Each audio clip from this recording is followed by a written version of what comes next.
जय हिंद दोस्तों, कैसे हैं आप लोग। मैं घनश्याम स्वागत करता हूं आप सभी का आपके अपने यूट्यूब परिवार एसएससी एस्पिरेंट स्टडी के अंदर। तो पहले दोस्तों, आज जो हमारा टॉपिक करने वाले हम, तो आज हम स्टार्ट करेंगे दिल्ली पुलिस की जो हमारा कंप्लीट हिस्ट्री है उसका रिवीजन करने वाले हैं। ठीक है, तो वीडियो को आपको आगे तक जरूर देखना है। जितनी कंप्लीट हिस्ट्री है जो भी दिल्ली पुलिस के सिलेबस में आने वाली है वो कंप्लीट हम इसी वीडियो में कवर कर लेंगे। ठीक है, तो आपको वीडियो में आखिरी तक बने रहना है। वीडियो अच्छी लगी तो वीडियो को लाइक जरूर करना है, चैनल को सब्सक्राइब जरूर करना है। तो प्यारे दोस्तों, सबसे पहले तो हम स्टार्ट करते हैं वीडियो बिना कोई देरी किए हुए। तो सबसे पहला पॉइंट हम क्या डालेंगे प्यारे दोस्तों, तो हिस्ट्री का जनक। ठीक है, हिस्ट्री का जनक सबसे पहला पॉइंट।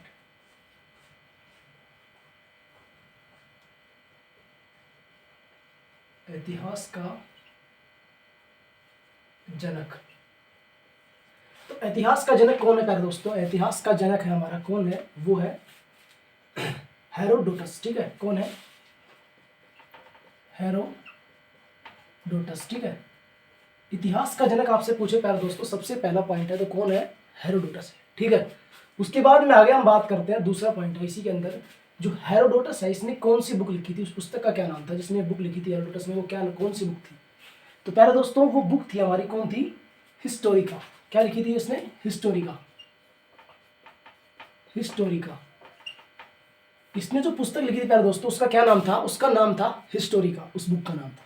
ठीक है, उसके बाद में अगर हम दूसरे पॉइंट की बात करते तो वो है, तो आज हम सबसे स्टार्टिंग में पढ़ेंगे प्यारे दोस्तों, कौन सा? तो आज स्टार्ट में पढ़ेंगे हम प्राग ऐतिहासिक काल। ठीक है, क्या पढ़ेंगे? प्राग ऐतिहासिक काल। सबसे पहले पढ़ेंगे हम प्राग ऐतिहासिक काल। ठीक है, तो ये क्या होता है प्यारे दोस्तों? ठीक है, तो हम इसको देखते हैं। एक सेकंड में वीडियो की क्वालिटी चेक कर लेता हूँ और ऑडियो चेक कर लेता हूँ, क्लियर है क्या?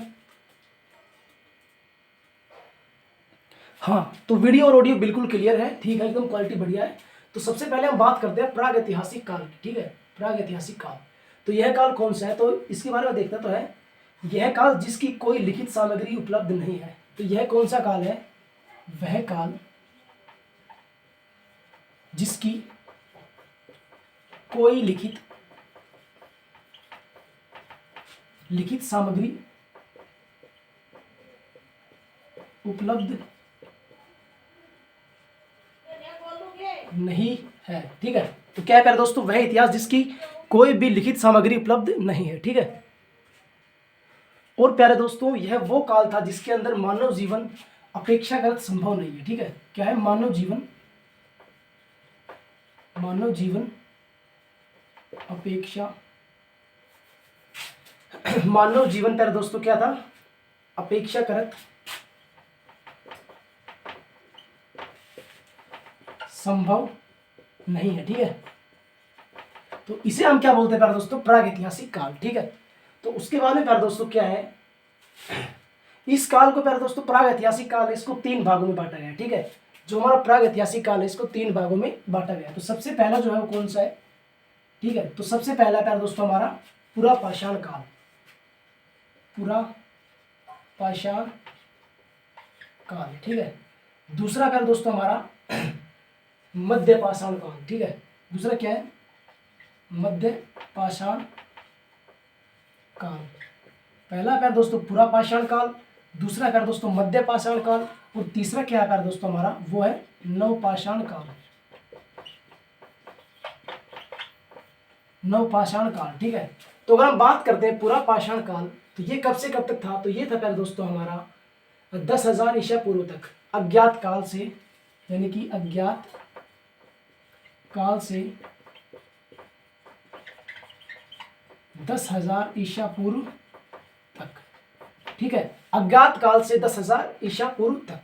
उसके बाद प्यारे दोस्तों हम बात करते हैं मध्य पाषाण काल, तो ये कब से कब तक था? ये था प्यारे दोस्तों हमारा 10,000 ईसा पूर्व से 4,000 ईसा पूर्व तक। ठीक है, 10,000 ईसा पूर्व से 4,000 ईसा पूर्व तक। ठीक है, ये कब से कब तक था? 10,000 ईसा पूर्व से 4,000 ईसा पूर्व तक। उसके बाद में अगर हम नवपाषाण की बात करें, हम नवपाषाण काल की, तो ये कब से कब तक था? तो ये था हमारा प्यारे दोस्तों 4,000 ईसा पूर्व से 2,500 ईसा पूर्व तक। ठीक है, 4,000 ईसा पूर्व से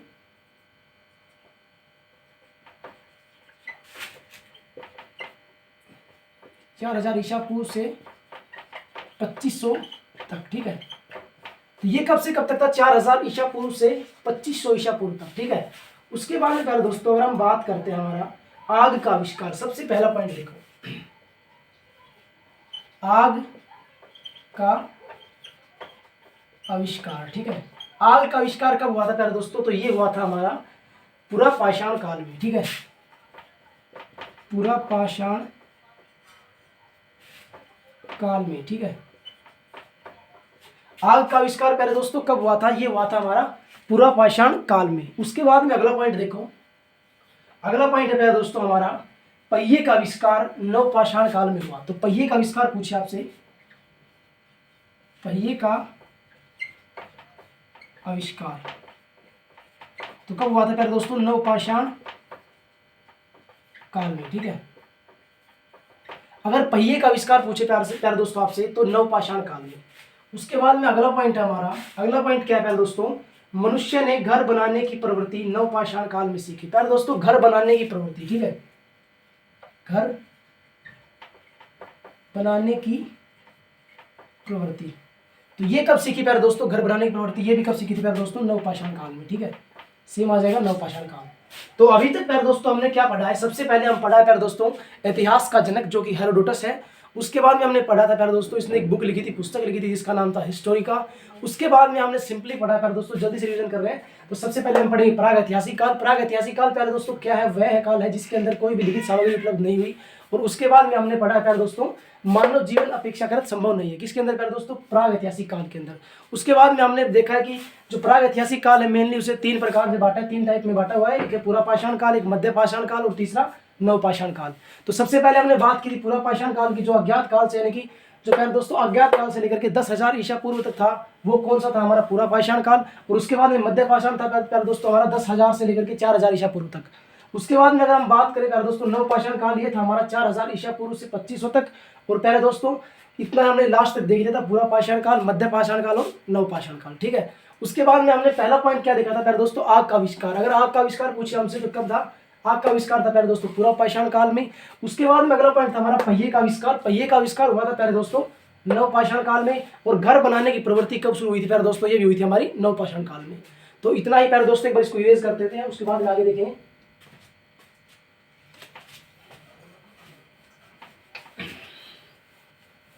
पर दोस्तों वीडियो में आपको आखिर तक बने रहना, क्योंकि आज हम कंप्लीट हिस्ट्री करवाने वाले, जो दिल्ली पुलिस के मतलब एग्जाम होगा हमारा सितंबर अक्टूबर में या जब भी होगा, उसके अंदर काफी इंपॉर्टेंट रहेगी। पर दोस्तों कंप्लीट हिस्ट्री इस वीडियो में हम करा देंगे रिवीजन के तौर पर, ठीक है। तो उसके बाद में अगला पॉइंट है प्यारे दोस्तों हमारा मनुष्य ने घर बनाने की प्रवृत्ति नवपाषाण काल में, हमने देख लिया था। उसके बाद में अगला पॉइंट है प्यारे दोस्तों हमारा सबसे पहला मनुष्य ने जो पालतू पशु पाला था वो कौन सा था, ठीक है। सबसे पहला पालतू पशु, तो सबसे पहला पालतू पशु जो मनुष्य ने पाला था प्यारे दोस्तों कौन सा था? वो कौन था वो पशु? तो वो था प्यारे दोस्तों हमारा कुत्ता, ठीक है। तो मनुष्य ने सबसे पहले कौन सा पशु पाला था? कुत्ता। उसके बाद में अगला पॉइंट देखते हैं। अगला पॉइंट है प्यारे दोस्तों हमारा वो क्या है? कृषि का आविष्कार नवपाषाण काल में हुआ। प्यारे दोस्तों आपसे पूछे अगला पॉइंट, कृषि का आविष्कार कब हुआ था? नवपाषाण काल में। अगर आपसे पूछे कृषि का आविष्कार तो क्या हुआ था प्यारे दोस्तों? कब हुआ था? नवपाषाण काल में। उसके बाद में अगला पॉइंट है प्यारे दोस्तों हमारा वो क्या है? वो है जो पूरा पाषाण काल था उसमें मानव की जीविका का मुख्य आधार क्या था? जो पूरा पाषाण काल था,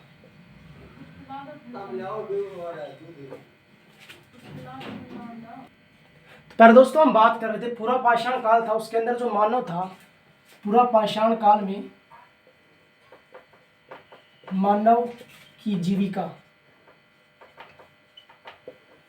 का मुख्य आधार पूछे तो क्या था प्यारे दोस्तों? शिकार, ठीक है, शिकार था। प्यारे दोस्तों पूरा पाषाण काल के अंदर जो मानव है उसकी जीविका का मुख्य आधार शिकार था, ठीक है। उसके बाद में अगर हम अगले पॉइंट की बात करें प्यारे दोस्तों, तो अगला पॉइंट क्या है हमारा? अगला पॉइंट है हमारा सबसे पहले जो मनुष्य द्वारा प्रयोग किया गया औजार, ठीक है। सबसे पहले मनुष्य द्वारा प्रयोग किया गया औजार। ठीक है, कौन सा था प्यारे दोस्तों? कुल्हाड़ी। ठीक है, मनुष्य ने सबसे पहले किस औजार का प्रयोग किया था? कुल्हाड़ी का। उसके बाद में अगर हम अगले पॉइंट की बात करते हैं तो अगला पॉइंट क्या है हमारा? वो है कृषि के प्रथम उदाहरण मेहरगढ़ में प्राप्त हुए। तो सबसे पहले अगर आपसे पूछे कि कृषि के प्रथम उदाहरण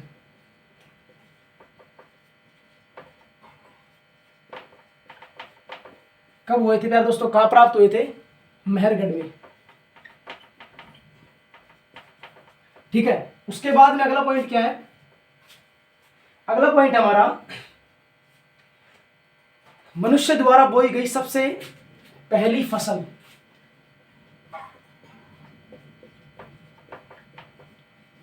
मनुष्य द्वारा उगाई गई पहली फसल। ठीक है, पहली फसल कौन सी थी प्यारे दोस्तों? वो थी हमारी जौ। ठीक है, मनुष्य द्वारा उगाई गई पहली फसल क्या थी? जौ। उसके बाद में अगला पॉइंट क्या है हमारा? अगला पॉइंट है हमारा जिस सिक्कों पर लेख नहीं है और उन सिक्कों पर जो चिन्ह से बने हैं उन्हें ठीक ठीक ज्ञान नहीं है, ये सिक्के आहत सिक्के कहलाते हैं। ठीक है, ये नॉर्मली आप याद रख लेंगे। ठीक है दोस्तों, उसके बाद में अगला पॉइंट देखते हैं। अगला पॉइंट है प्यारे दोस्तों रोमिला थापर के अनुसार लोहे का उपयोग 800 ईसा पूर्व में आरंभ हुआ था। ठीक है दोस्तों, रोमिला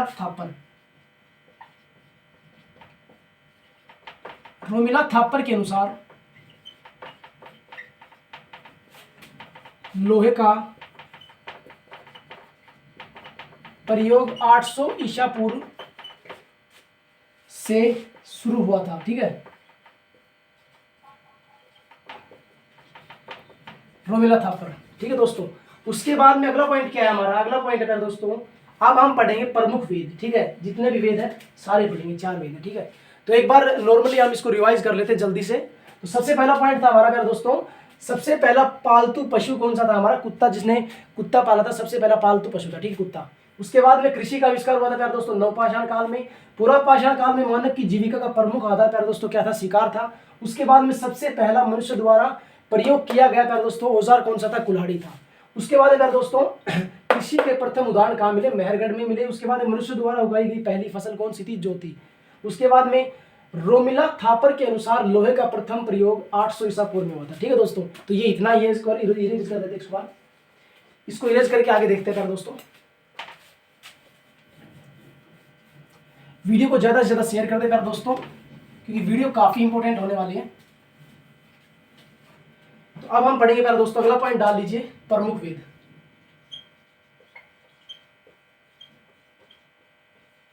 प्रमुख वेद। ठीक है दोस्तों, तो सबसे पहले अगर हम बात करें भारत में सबसे प्राचीन ग्रंथ वेद है। वेद का शाब्दिक अर्थ ज्ञान है। ठीक है, भारत में सबसे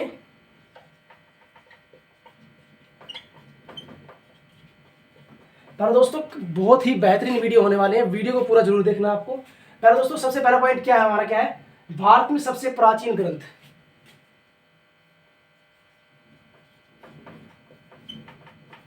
प्राचीन ग्रंथ क्या है प्यारे दोस्तों? वेद है।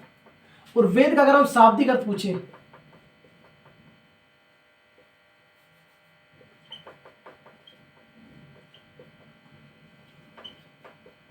शाब्दिक अर्थ क्या है प्यारे दोस्तों? ज्ञान। ठीक है, वेद का शाब्दिक अर्थ अगर पूछे हम आपसे तो क्या है प्यारे दोस्तों? वो है हमारा ज्ञान। ठीक है, उसके बाद में अगर हम बात करें प्यारे दोस्तों वेदों को 4 संख्या में बांटा गया। ठीक है, वेद कितनी संख्या में है? 4 संख्या में। पहला अगर हम बात करें प्यारे दोस्तों तो सबसे पहला वेद है हमारा कौन सा? ऋग्वेद। उसके बाद में अगर हम दूसरा बात करें प्यारे दोस्तों, दूसरा है हमारा कौन सा? यजुर्वेद। ठीक है, तीसरा अगर हम बात करें तो तीसरा है प्यारे दोस्तों हमारा सामवेद। वो जो लास्ट हम पूछे हम प्यारे दोस्तों चौथा यानी फोर्थ, वो है हमारा अथर्ववेद। तो ये 4 क्या है प्यारे दोस्तों? हमारे वेद है, ऋग्वेद, यजुर्वेद, सामवेद और अथर्ववेद। तो प्यारे दोस्तों सबसे पहले अगर हम बात करें ऋग्वेद की,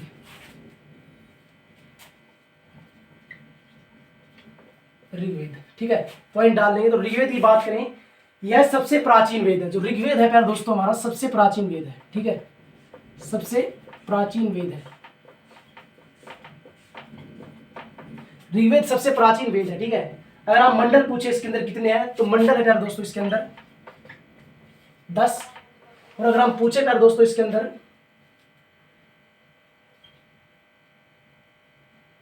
सूक्त, सूक्त कितने प्यारे दोस्तों, तो इसके अंदर है सूक्त 1028 के आसपास है। हाँ सॉरी, 1028 के आसपास सूक्त है। और अगर आप पूछे प्यारे दोस्तों इसके अंदर त्रिचाएं, ठीक है, त्रिचाएं, तो अगर हम त्रिचाएं की बात करें प्यारे दोस्तों, ये कितनी है, तो वो है प्यारे दोस्तों हमारी 10462, 10,462 प्यारे दोस्तों क्या है इसके अंदर त्रिचाएं है। ठीक है, उसके बाद में अगला पॉइंट देखें, ऋग्वेद की 5 शाखाएं हैं। ठीक है, अगर इसकी शाखाओं की बात करें तो ऋग्वेद की कितनी शाखाएं हैं, 5 शाखाएं हैं। ऋग्वेद की प्यारे दोस्तों कितनी शाखाएं हैं, 5 शाखाएं हैं। उसके बाद में प्यारे दोस्तों अगर आपसे पूछे जो देवता सोम है उसका उल्लेख कौन से मंडल में। ठीक है, देवता सोम का उल्लेख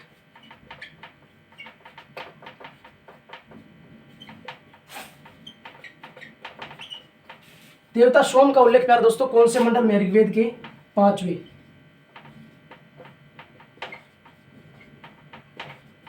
मंडल में है। ठीक है, कौन से मंडल में प्यारे दोस्तों, देवता सोम का उल्लेख ऋग्वेद के 5वें मंडल में है।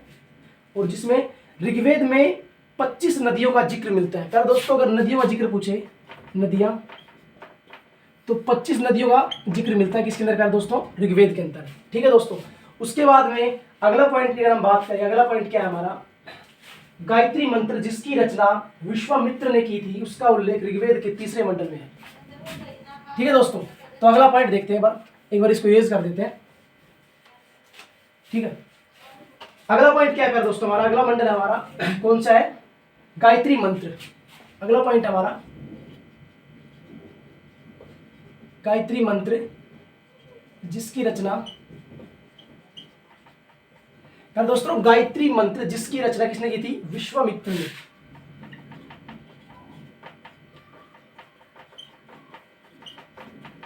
गायत्री मंत्र जिसकी रचना विश्वामित्र ने की थी, सॉरी, उसका उल्लेख ऋग्वेद के कौन से मंडल में मिलता है दोस्तों, इसका उल्लेख मिलता है 3रे मंडल में।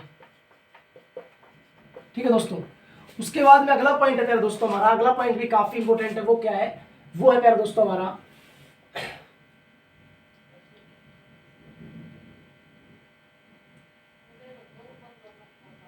ऋग्वेद के 7वें मंडल में राजा सुदास तथा 10 अन्य राजाओं का जो युद्ध हुआ था उसके बारे में मिलता है। ठीक है, ऋग्वेद के कौन से मंडल में, 7वें।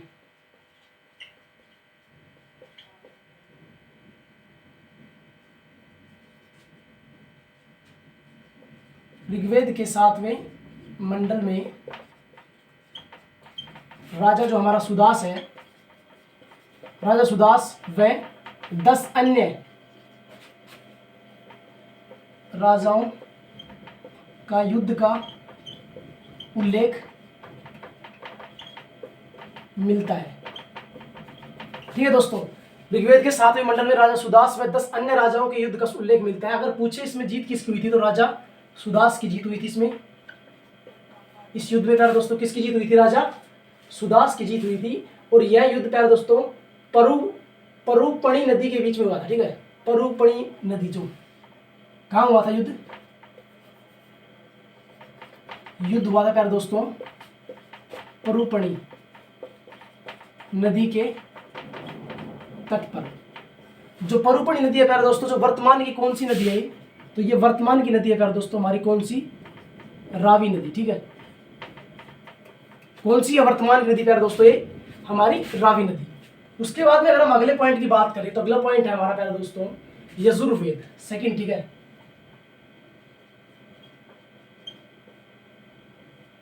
यजुर्वेद अब हम पढ़ने वाले प्यारे दोस्तों सेकंड हमारा यजुर्वेद। तो प्यारे दोस्तों यह वेद गद्य व पद्य दोनों में लिखा गया है। यह प्यारे दोस्तों जो वेद है गद्य व पद्य दोनों में लिखा गया है। ठीक है, यह प्यारे दोस्तों वेद दोनों में लिखा गया है, कौन से में, गद्य में भी और पद्य में भी, ठीक है, ऐसा वेद है। और इसके अंदर प्यारे दोस्तों दो भाग हैं, ठीक है, इसके दो भाग हैं। पहले अगर हम बात करें तो वो क्या है, कृष्ण यजुर्वेद,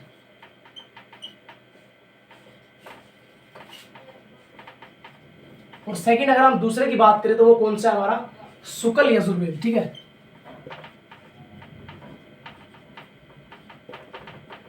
शुक्ल यजुर्वेद, ठीक है, सेकंड वाला हमारा। उसके बाद में अगला पढ़े हम सामवेद, ठीक है। तीसरा कौन सा है हमारा, सामवेद। तीसरा कौन सा है दोस्तों, सामवेद। यह वेद संगीत की जानकारी प्रदान करता है। इस वेद में संगीत की जानकारी प्राप्त होती है। यार दोस्तों जो हमारा ये सामवेद है, इसके अंदर संगीत की जो जानकारी है वो प्राप्त होती है, ठीक है। उसके बाद में अगला पॉइंट है जो सामवेद है, इसके अंदर प्यारे दोस्तों त्रिचाएं बात करें 1549, कितनी है, 1549 क्या है दोस्तों, त्रिचाएं, ठीक है। और प्यारे दोस्तों अगर हम बात करें इसकी आगे तो वो क्या है, जिसमें मात्र 78 ही नहीं है, शेष ऋग्वेद से ली गई है। और प्यारे दोस्तों इनमें से जो 78 है ये तो नहीं है, और बाकी की जितनी भी त्रिचाएं हैं इसके अंदर वो सभी प्यारे दोस्तों ऋग्वेद से ली गई है, ठीक है। उसके बाद में प्यारे दोस्तों अगला हम पढ़ेंगे प्यारे दोस्तों कौन सा, हमारा अथर्ववेद, ठीक है। लास्ट कौन सा है, अथर्ववेद, ठीक है। लास्ट है हमारा फोर्थ कौन सा है प्यारे दोस्तों, अथर्ववेद।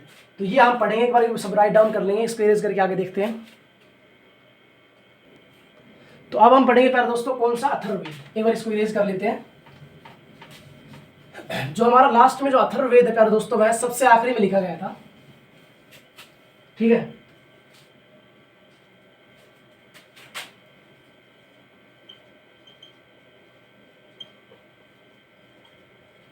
यह वेद आखिरी में लिखा गया है। प्यारे दोस्तों हमारा अथर्ववेद है वो आखिरी में लिखा गया है, ठीक है। उसके बाद में आगे देखते हैं हम, इसे हम आधुनिक वेद भी कहते हैं। इस वेद को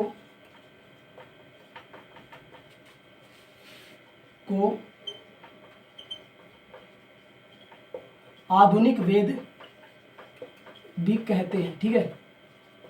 इस वेद को प्यारे दोस्तों हम क्या बोलते हैं, आधुनिक वेद भी बोलते हैं, ठीक है। कौन सा वेद, आधुनिक वेद, और ये सबसे आखिरी में लिखा गया था। उसके बाद में प्यारे दोस्तों अगर हम आगे बात करते हैं, प्यारे दोस्तों अगर इस वेद में हम बात करें किसका जिक्र है, तो इसमें जिक्र है प्यारे दोस्तों किसका है, इसमें जिक्र है, इसमें प्यारे दोस्तों किसके बारे में है, जादू टोना, जादू टोना प्यारे दोस्तों, और हमारा जो चिकित्सा, और प्यारे दोस्तों जादू टोना, चिकित्सा, विवाह प्रेम,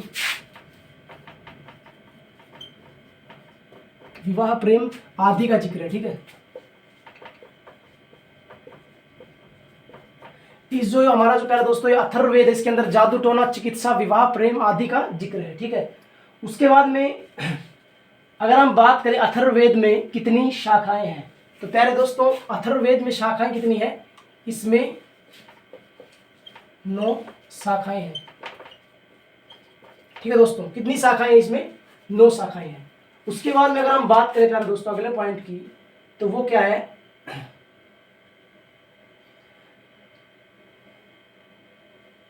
अथर्ववेद को ब्रह्मावेद भी कहा जाता है। प्यारे दोस्तों अगला क्या है, अथर्ववेद को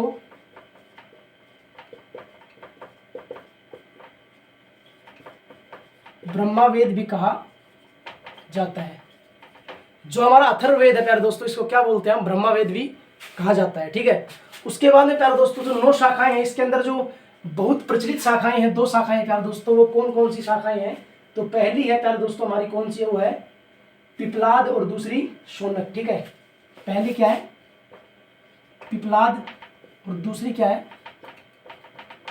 शौनक, 2 शाखाएं। ये प्यारे दोस्तों 2 शाखाएं हैं, पिपलाद और शौनक, जो अधिक प्रचलित है किसके अंदर, अथर्ववेद के अंदर, ठीक है दोस्तों। उसके बाद में अगला पॉइंट देखो, इस वेद के अंदर प्यारे दोस्तों जो अथर्ववेद है इसके अंदर ये बताया गया है कि सभा तथा समिति प्रजापति की 2 पुत्रियां थी, जो सभा और तथा समिति। प्यारे दोस्तों, सभा एवं समिति, ये प्रजापति की 2 पुत्रियां थी। जो सभा और समिति है, प्रजापति की 2 पुत्रियां थी प्यारे दोस्तों, यजुर्वेद में ये बताया गया है। उसके बाद में हम आगे पढ़ रहे हैं प्यारे दोस्तों वेदांग। ठीक है, तो वेदांग की कुल संख्या प्यारे दोस्तों कितनी है? 6 है। ठीक है, वेदांग। अगला पॉइंट डालेंगे सभी। वेदांग, वेदांग कुल संख्या पूछी आपसे, कुल संख्या कितनी है? 6 है। वेदांग की कुल संख्या कितनी है प्यारे दोस्तों? 6 है। अगर हम बात करें सबसे पहले, अगर पहली संख्या कौन सी है प्यारे दोस्तों, तो पहली है हमारी, वो क्या है? पहली शिक्षा, दूसरी है ज्योतिष। पहली शिक्षा, दूसरी ज्योतिष, तीसरी व्याकरण, फिर 4th नंबर पर आएगी हमारी कल्प। प्यारे दोस्तों, पहली शिक्षा, दूसरी ज्योति, तीसरी व्याकरण, चौथी कल्प, 5वीं है प्यारे दोस्तों निरुक्त और छठी छंद। ठीक है, 5वीं हमारी क्या है? निरुक्त और छठी क्या है प्यारे दोस्तों? हमारी छंद। तो ये सभी 6 क्या है प्यारे दोस्तों? हमारे वेदांग है। पहला शिक्षा, दूसरा ज्योति, तीसरा व्याकरण, चौथा कल्प, 5वां निरुक्त और छठा क्या है प्यारे दोस्तों? हमारा छंद। ठीक है, उसके बाद में प्यारे दोस्तों अगले हम बात करेंगे पुराण। ठीक है, इसके बाद में किसका जिक्र करेंगे हम प्यारे दोस्तों? क्या पढ़ेंगे? पुराण। एक बार इसको इरेज कर देते हैं, सभी राइट डाउन कर लेंगे। और अगर वीडियो सबको अच्छी लग रही है ना, तो एक बार दबा के वीडियो को शेयर कर देते हैं और दबा के वीडियो को एक बार लाइक और चैनल को सब्सक्राइब जरूर कर दें। ठीक है, उसके बाद प्यारे दोस्तों हम क्या पढ़ेंगे? हम पढ़ेंगे पुराण। ठीक है, पुराण कुल संख्या कितनी पुराणों की प्यारे दोस्तों? 18। ठीक है, अगला क्या है प्यारे दोस्तों हमारा पॉइंट? पुराण कुल संख्या पूछी आपसे, तो कितनी है प्यारे दोस्तों पुराण की कुल संख्या? 18। ठीक है, अगर हम बात करते हैं प्यारे दोस्तों पुराण के रचयिता कौन है, तो पुराण के रचयिता प्यारे दोस्तों जो लोमहर्ष है, वह उनके पुत्र उग्रश्रवा। ठीक है, लोमहर्ष व उसके पुत्र उग्रश्रवा। तो प्यारे दोस्तों लोमहर्ष और उसका पुत्र उग्रश्रवा है, ये क्या है? पुराण के रचयिता है। तो पुराण का सबसे प्राचीन पुराण कौन सा है? मत्स्य पुराण। ठीक है, अगर हम बात करें सबसे प्राचीन पुराण, तो कौन सा है? मत्स्य पुराण। सबसे प्राचीन पुराण कौन सा है प्यारे दोस्तों? हमारा मत्स्य पुराण। ठीक है, उसके बाद में प्यारे दोस्तों अगला पॉइंट क्या है? जो वर्तमान में जो उपलब्ध पुराण है प्यारे दोस्तों, वो किस काल के हैं? वो गुप्त काल के आसपास के। ठीक है, जो वर्तमान में प्राप्त जो पुराण है, वो क्या है प्यारे दोस्तों? गुप्त काल के आसपास के। ठीक है, जो वर्तमान में प्यारे दोस्तों जो प्राप्त जो पुराण है, वो गुप्त काल के आसपास के पुराण है। ठीक है, उसके बाद में प्यारे दोस्तों अगला है प्यारे दोस्तों हमारा जो विष्णु पुराण है, उसका संबंध मौर्य वंश से है। किसका प्यारे दोस्तों? विष्णु पुराण का मौर्य वंश से। और अगर हम दूसरे की बात करें, हमारा मत्स्य पुराण है, उसका सातवाहन। ठीक है, मत्स्य पुराण का सातवाहन वंश से।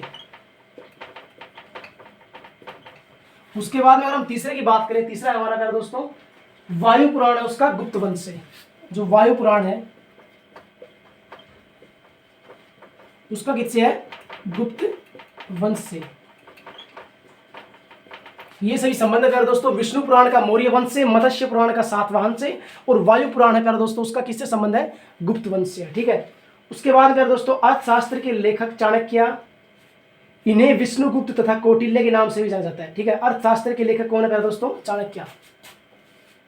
अगला पॉइंट हमारा अर्थशास्त्र के लेखक कौन है? चाणक्य। अर्थशास्त्र के लेखक कौन है प्यारे दोस्तों? चाणक्य। अगर अन्य नाम पूछे इसके तो विष्णुगुप्त और कौटिल्य। अन्य नाम पूछे तो कौन सा है? विष्णुगुप्त और कौटिल्य, ये दो इसके अन्य नाम है। ठीक है, किसके प्यारे दोस्तों? चाणक्य के। तो प्यारे दोस्तों आगे देखते हैं, एक बार इसको इरेज कर देते हैं, उसके बाद में आगे देखेंगे, आगे स्टार्ट करेंगे। प्यारे दोस्तों अगर आपसे पूछे कि अर्थशास्त्र क्या है, तो अर्थशास्त्र प्यारे दोस्तों एक राजनीतिक शास्त्र है और इसमें क्या है प्यारे दोस्तों? मौर्यकालीन इतिहास की जानकारी है। ठीक है, अर्थशास्त्र के अंदर।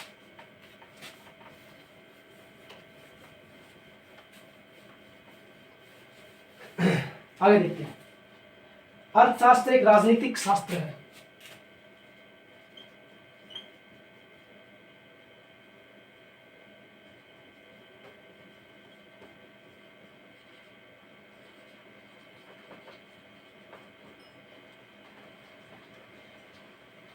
अर्थशास्त्र एक राजनीतिक शास्त्र है। तो दोस्तों अर्थशास्त्र क्या है? अर्थशास्त्र एक राजनीतिक शास्त्र है और इसके अंदर मौर्यकालीन इतिहास, ठीक है, इसमें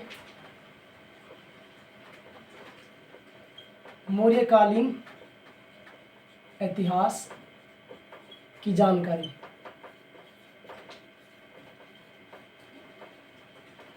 इसके अंदर क्या मिलता है प्यारे दोस्तों? मौर्यकालीन इतिहास है उसकी जानकारी मिलती है। किसके अंदर? अर्थशास्त्र के अंदर। अगर हम उसके बाद में कुछ पुस्तक का लेखक के नाम देखते हैं प्यारे दोस्तों, तो अगला क्या है? अगला पॉइंट हमारा राजतरंगिणी पुस्तक के लेखक कल्हण है। ठीक है, अगला क्या प्यारे दोस्तों? राजतरंगिणी पुस्तक के लेखक। अगर हम राजतरंगिणी पुस्तक के लेखक की बात करते हैं प्यारे दोस्तों, तो कौन है वो है हमारा कल्हण। ठीक है, कल्हण। एक बार कैमरा और चेक कर लेते हैं, एक बार वीडियो क्वालिटी प्यारे दोस्तों।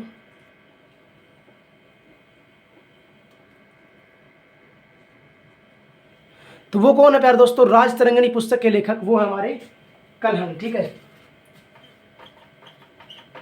कल्हण है। ठीक है, उसके बाद में अगला पॉइंट है प्यारे दोस्तों, अगला पॉइंट देखते हैं हमारा। अगला पॉइंट क्या है? एक बार लोगों वीडियो क्वालिटी थोड़ी रुक गई है, एक बार वीडियो चेक कर लेते हैं। हाँ, तो प्यारे दोस्तों राजतरंगिणी पुस्तक के लेखक कौन है? कल्हण है। ठीक है, वीडियो क्वालिटी देख रहे थे एक बार। उसके बाद में इस पुस्तक के अंदर प्यारे दोस्तों कश्मीर के राजाओं का इतिहास है। किसका इतिहास है प्यारे दोस्तों? कश्मीर के राजाओं का। ठीक है, उसके बाद में जो अगली पुस्तक है प्यारे दोस्तों, पहली राजतरंगिणी, दूसरी है हमारी अष्टाध्यायी।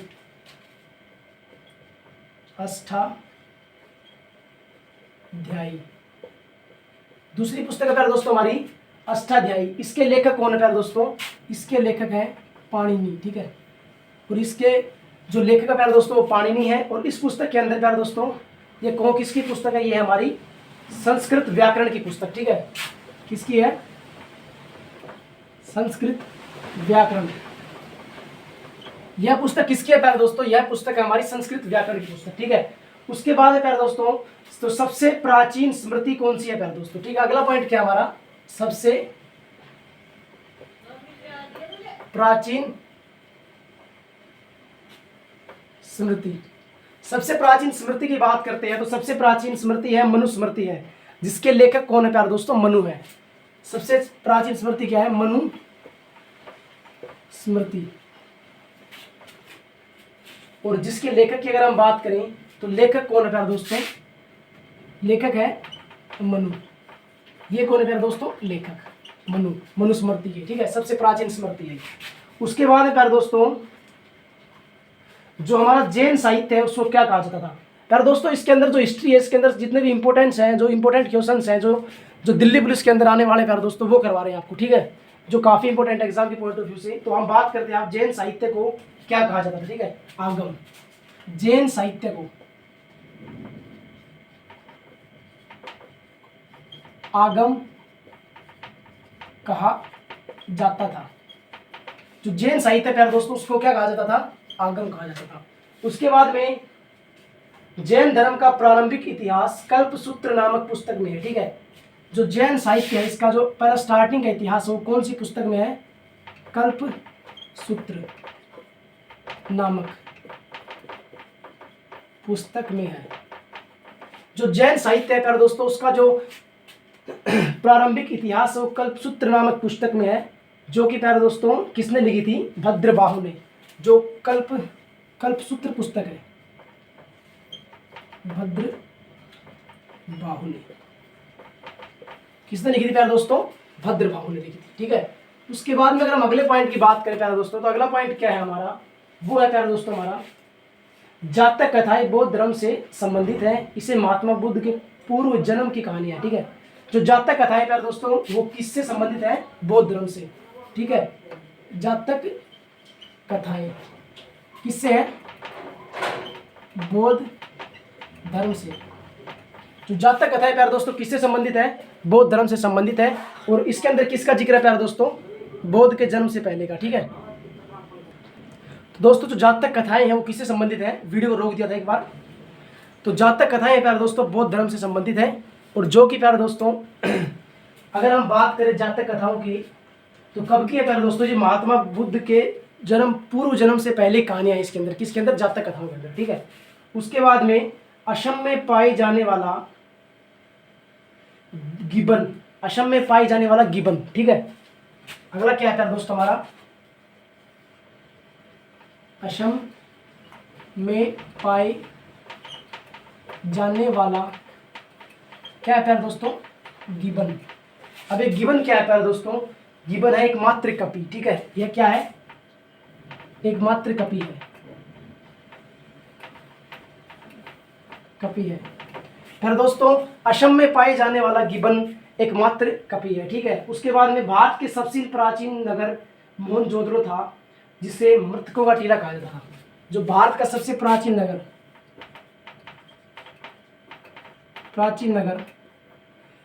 कौन सा था प्यारे दोस्तों? मोहनजोदड़ो, जिसे क्या कहा जाता था प्यारे दोस्तों? मृतकों का टीला।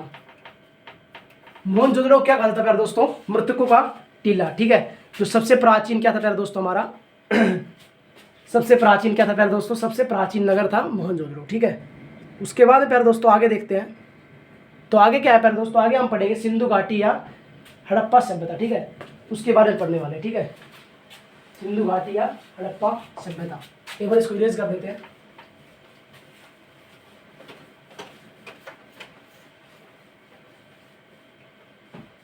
अगला पॉइंट डाल लेंगे सभी। सिंधु घाटी या हड़प्पा सभ्यता। ठीक है, अगला क्या है दोस्तों हमारा? सिंधु घाटी या हड़प्पा सभ्यता। ठीक है, सिंधु घाटी सभ्यता का काल 2500 ईसा पूर्व से 1750 ईसा पूर्व था। ठीक है, इसका सिंधु घाटी सभ्यता काल पूछो तो हमारा क्या था दोस्तों? 2500 ईसा पूर्व से लेकर के 1750 ईसा